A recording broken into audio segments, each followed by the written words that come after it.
Black Mirror é definitivamente uma das séries de ficção científica mais relevantes da atualidade. Apresentando tecnologias bem familiares em futuros não tão distantes, a série usa seus elementos de ficção científica para falar das ansiedades contemporâneas, em especial aquelas ligadas à nossa relação com a mídia e a tecnologia. Como seu criador Charlie Brooker apontou em uma entrevista ao The Guardian em 2011, se a tecnologia é uma droga e ela realmente parece uma droga, então quais são precisamente os efeitos colaterais? É nessa área, entre o prazer e o desconforto, que se passa Black Mirror. Porém, é bem comum vermos pessoas falando sobre como Black Mirror se tornou uma série de conceitos não tão surpreendentes assim. E convenhamos, quando ela foi lançada há mais de 10 anos, nossa relação com a tecnologia e as redes sociais eram bem diferentes. Existia ainda um certo otimismo. As mídias sociais ainda eram vistas como algo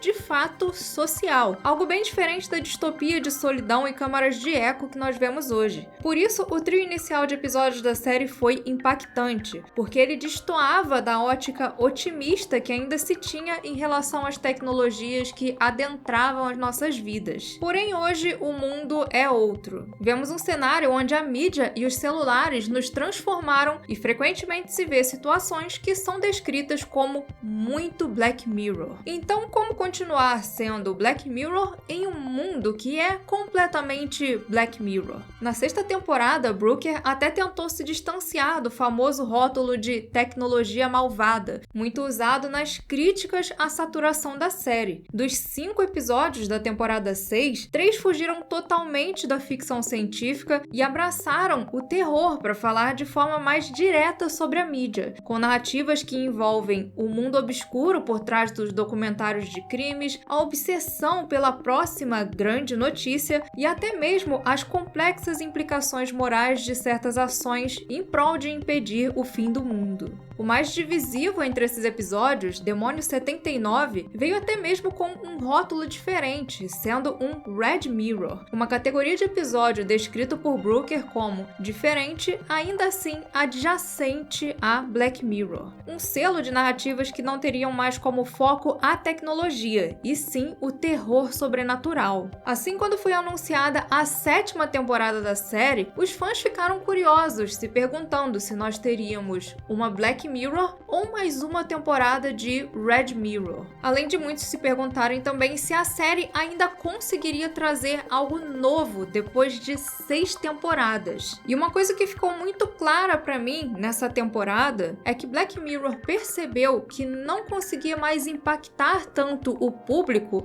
com as suas narrativas estilo e se. Então Brooker optou por trocar essa questão, voltando os holofotes para uma reflexão que está bem longe de ser datada. E essa questão é: como estamos nos sentindo?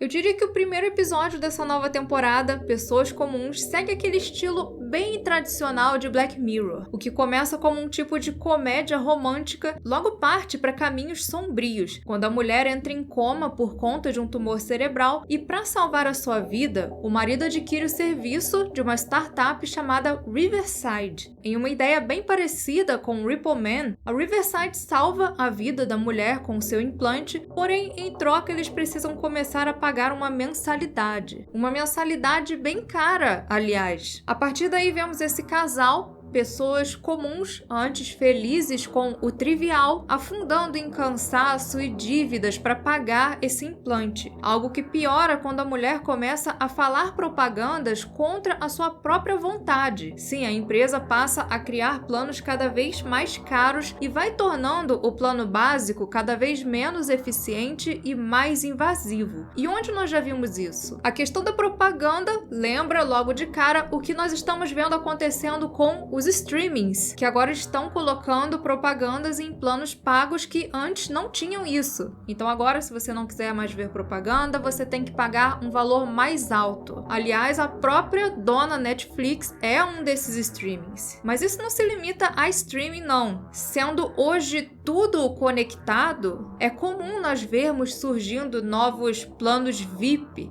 incluindo coisas que você, entre aspas, precisa ter e pagar mais caro por isso. E esse episódio extrapola, aplicando esse conceito a uma tecnologia que é invasiva. Se já é um terror quando você ouve a Alexa exibindo propaganda, porque você pagou caro por ela, imagina se é uma coisa da qual a sua vida depende. Ninguém vai morrer por cancelar a Netflix, mas cancelar o plano de um dispositivo do qual o seu cérebro depende é outra história, né? Pessoas Comuns é um episódio bem sombrio e que se encerra de forma pessimista, com aquelas pessoas só percebendo que não tinham o que fazer. Pessoas comuns caindo no discurso otimista corporativo e depois percebendo que aquilo não era para pessoas como eles. O problema é que eles nunca te dizem isso antes de você assinar o contrato. É um episódio que eu sinto que fica dentro da zona de conforto de Black Mirror, mas que ainda assim consegue trazer umas ideias bem interessantes, focando mais na degradação humana diante da indiferença capitalista do que na tecnologia em si.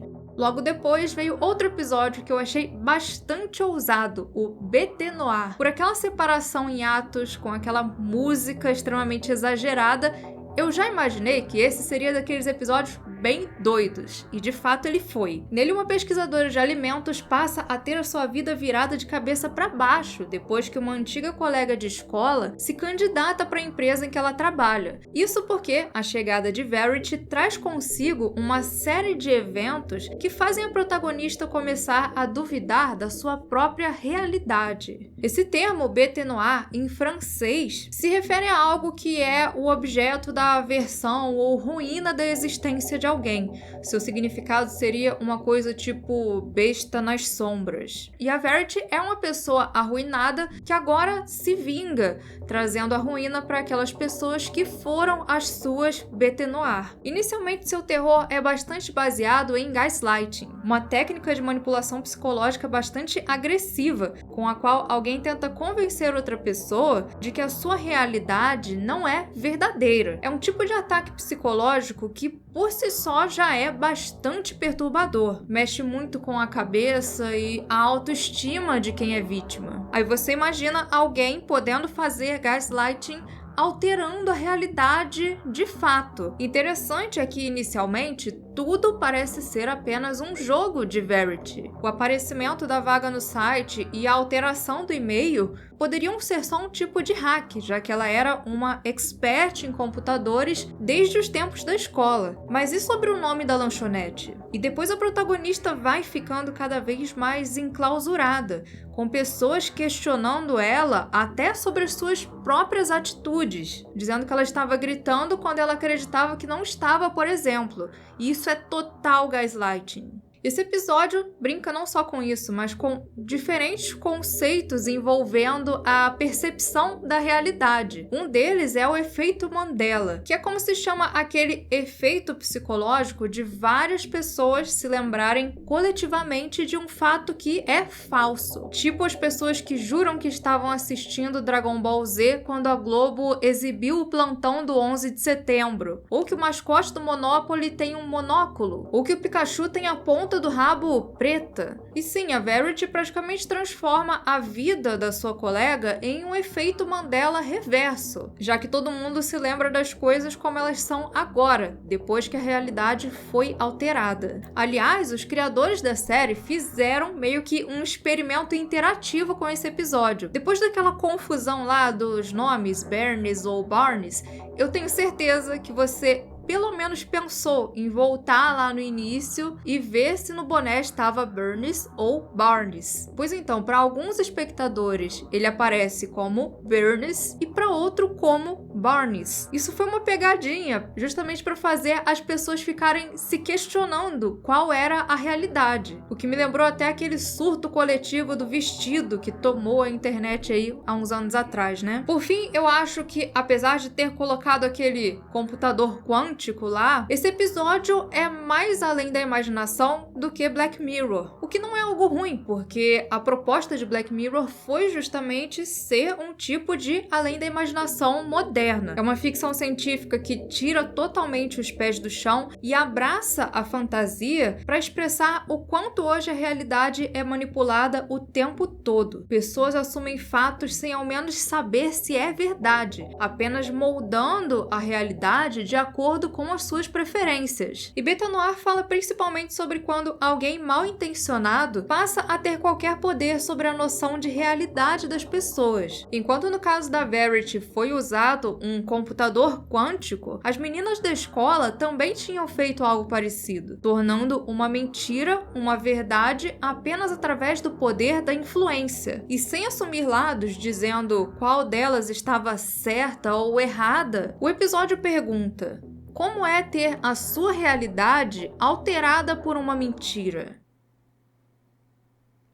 Conforto, praticidade e alta tecnologia? Eu acho que você deveria conhecer as camisas do futuro. A Insider é a marca de camisas que usa a tecnologia para trazer mais conforto para sua rotina, seja em casa, no escritório ou até aquela caminhada de manhã. São roupas que você não precisa passar, não desbotam e ainda contam com tecnologia anti-odor. Tudo com muito estilo e uma grande variedade de cores e tamanhos. E nesse mês de aniversário da Insider é você que ganha o presente. Além de novas promoções todos os dias no site, usando o nosso cupom PANDORA você ainda tem um desconto de 15%, que somado aos descontos do site pode chegar a até 30% off. Então acesse o link na descrição e aproveite essa oportunidade única de adquirir peças inteligentes e com os melhores preços. Insider, inteligência em cada escolha.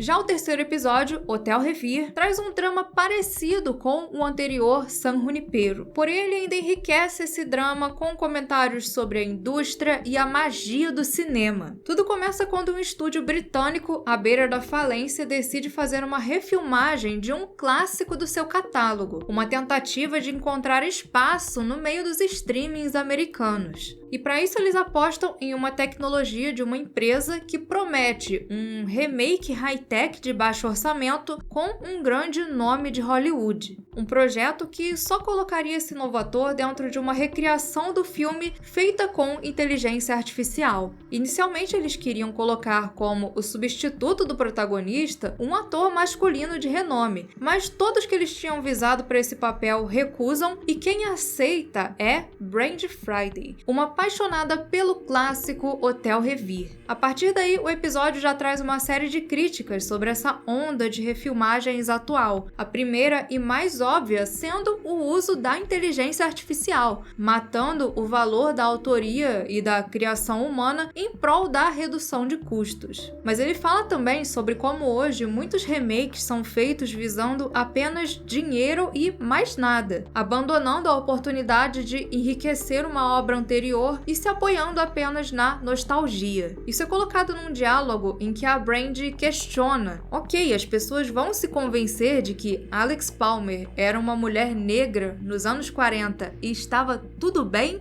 E eles não dão a mínima para isso. O importante era fazer o remake com um grande nome da indústria. Porém, o comentário do episódio não se limita a isso. Na verdade, ele fica mais interessante quando fala da romantização por trás das vidas que estão ali na tela e como elas muitas vezes podem ser bem trágicas. Dorothy Chambers não recebeu esse nome à toa. A história da atriz que interpreta a mocinha do filme é claramente inspirada na de Judy Garland, a Dorothy do clássico O Mágico de Oz. Apesar de ser uma estrela, Judy Garland foi uma atriz que passou por vários problemas que mexeram muito com o seu psicológico, criando especialmente uma insegurança sobre a sua aparência. Por causa dessa insegurança, ela começou a tomar muitos remédios e acabou que infelizmente ela faleceu por conta de uma overdose com apenas 47 anos. assim como a atriz apresentada na série. Quando Brandy adentra esse mundo virtual, o construto artificial da atriz Dorothy Chambers se manifesta, e então conhecemos a história trágica dessa mulher, uma mulher lésbica nos anos 40 que teve que suprimir quem ela realmente era, tudo para alimentar a artificialidade da magia do cinema, que queria ver ali na atriz a própria personagem. Esse episódio brilha bastante, colocando em contraponto o visual de uma tecnologia mais moderna e um filme dos anos 40, nos lembrando que, quando as câmeras se desligam, ali atrás tem uma realidade composta por pessoas como eu ou você, pessoas que são muito mais complexas do que aquela visão romântica que o cinema cria. Apesar disso, esse é um daqueles momentos em que Black Mirror abraça o seu lado mais positivo, tanto na relação entre Brandy e Dorothy, quanto no carinho que a produtora tinha pelo filme, que a fazia lembrar do pai. Ele também manifesta uma das coisas mais bonitas do cinema, as lembranças e as conexões que a arte é capaz de criar. Nessas lembranças, a ficção passa a fazer parte da realidade, e é justamente o amor das pessoas por essas obras que as permite não acabarem para sempre esquecidas no tempo.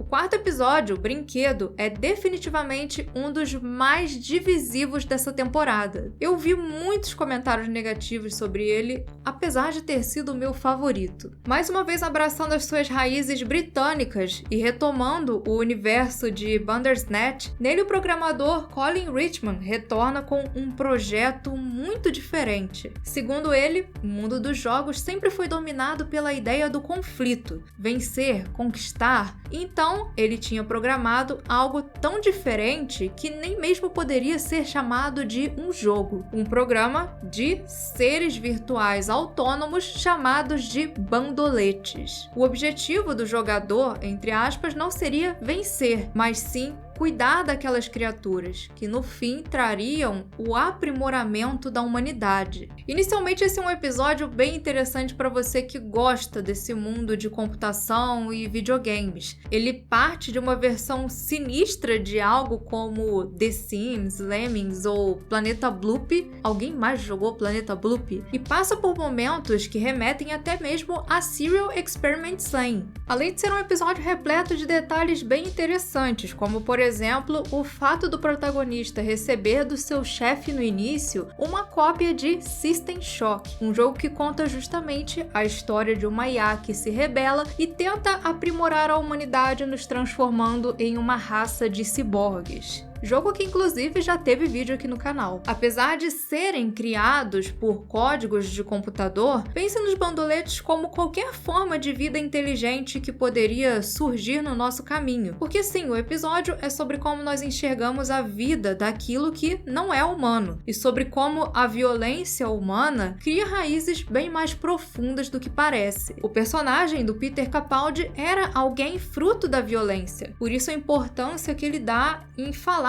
sobre a sua infância quando ele vai explicar as suas motivações. E por isso ele se apega tanto àqueles seres. Com os bandoletes, ele não sentia essa violência. Ele se sentia parte de algo que ele não compreendia, mas que prometia um mundo em que os seus medos e inseguranças desapareceriam por completo. Eu sei que muitas pessoas não gostaram daquele final, porque ele acaba justamente quando os bandoletes dominam tudo, mas pensa no seguinte, ali nós estamos vendo a humanidade recebendo um upgrade. Assim como acontece às vezes com o seu celular, que começa a instalar umas atualizações, não saber quais são as notas dessa atualização é o mais assustador de tudo. Afinal, os bandoletes, eles conheciam diferentes faces da humanidade, a da violência e a da compaixão. E é importante notar que tudo que o protagonista conta ao longo do episódio é verdadeiro. Segundo ele, aquele upgrade nos tornaria uma superinteligência interconectada e ultra comunicativa. Algo que ele descreve como positivo, porque ele era um cara bem deslocado de tudo. Mas aí é interessante essa pergunta: como aqueles seres nos melhorariam? Esse é daqueles episódios que a conclusão não é importante, mas sim uma reflexão sobre tudo aquilo que nos levou até aquele momento, e por isso esse final ambíguo é tão bom. Já um favorito que não me agradou tanto foi o Eulogy, a história de um homem recluso que revive o seu passado das fotografias através de uma nova tecnologia. Esse episódio definitivamente tem como ponto positivo a presença do ator Paul Giamatti, que é fantástico e entrega uma atuação de milhões aqui. E também uma nova visão sobre uma tecnologia que nós já tínhamos visto bem parecida no episódio Crocodilo. Aqui, ao invés de usar esse acesso a memórias para resolver casos jurídicos, a tecnologia de lembranças é usada para oferecer uma experiência imersiva em velórios. Porém, o foco é a experiência do protagonista com a falecida, uma ex-namorada que tinha ido embora há muito tempo e acabou ali num romance mal resolvido.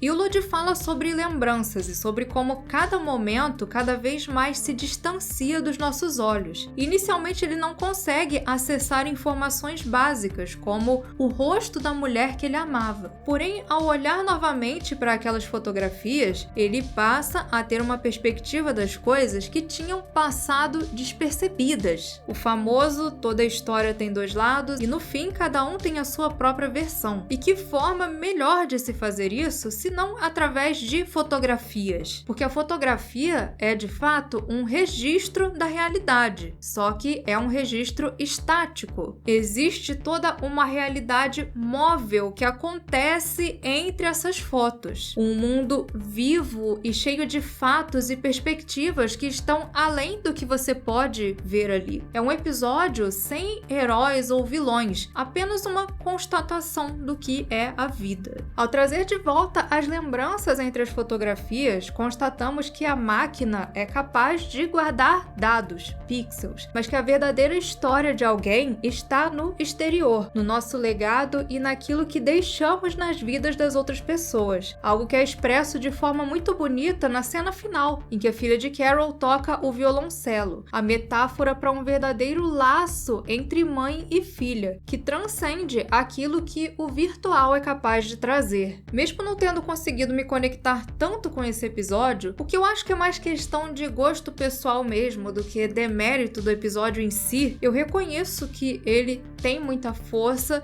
e uma narrativa que não é só inteligente, mas também muito tocante. E a temporada se encerra com essa que é a primeira sequência da história de Black Mirror. Sim, já teve tecnologias que apareceram ali meio modificadas de um episódio para o outro e tudo mais, mas a primeira sequência oficial foi essa da 7ª temporada. O universo de USS Callister retorna em Infinity, agora com aquelas consciências tentando sobreviver dentro do jogo. Enquanto os jogadores sempre voltam depois de morrer, os clones precisam conseguir dinheiro e tomar cuidado, afinal eles eram uma anomalia e não teriam uma segunda chance. O primeiro episódio de Callister é basicamente a história de um cara explorado pelo seu sócio que não tem força para se impor na realidade. Então ele cria clones dos seus colegas dentro do jogo, gerando um escapismo onde ele é como os seus heróis da infância. Uma sátira bem bacana, não de séries como Star Trek, mas dos seus fãs, que muitas vezes se apegam demais a esses escapismos quando se deparam com as dificuldades da vida adulta. Daily era um vilão imaturo, um fruto de outro vilão da história que escolhe lidar com as coisas, com os seus problemas, de uma forma bem covarde. Mas e depois de tudo aquilo? Por conta dos eventos anteriores, agora os clones vivem não dentro do computador de Daily, mas sim dentro do jogo. Eles estão expostos a um mundo onde as pessoas podem ser como os seus heróis. Mas isso não é nada legal quando você é um personagem ali dentro do jogo. O grande foco do episódio é a agora existência dupla daquelas personalidades e como elas se desenvolvem de formas distintas. A agora Capitã Nanette se mostra uma personagem segura, alguém com falhas, mas que sabe encarar os seus desafios, enquanto a sua versão externa é apenas uma pessoa normal e cheia de ansiedades. Até mesmo o Alton vira uma pessoa completamente diferente dentro do jogo, com a sua versão clonada se tornando alguém mais empático. Porém, o mais curioso mesmo é o retorno de Daily, que estava o tempo todo ali dentro do jogo. Aprisionado naquele mundo virtual, nós vemos uma espécie de prequel daquele personagem dentro do episódio. Um cara solitário e ainda com uma índole bem ruim. Eu acredito que seja um recado do Charlie Brooker pra galera que ficou falando que o Daily não fez nada de errado, que ele era só uma vítima. Enfim, apesar de não trazer nada muito inovador, Infinity é uma boa sequência para o USS Callister. Para mim, o grande destaque foi o final, que acabou num pesadelo digno de Black Mirror. Um episódio divertido para encerrar uma temporada que veio com bastante força. Uma temporada consciente de que Black Mirror já transcendeu a linha da ficção e que então decide nos fazer refletir sobre: e então,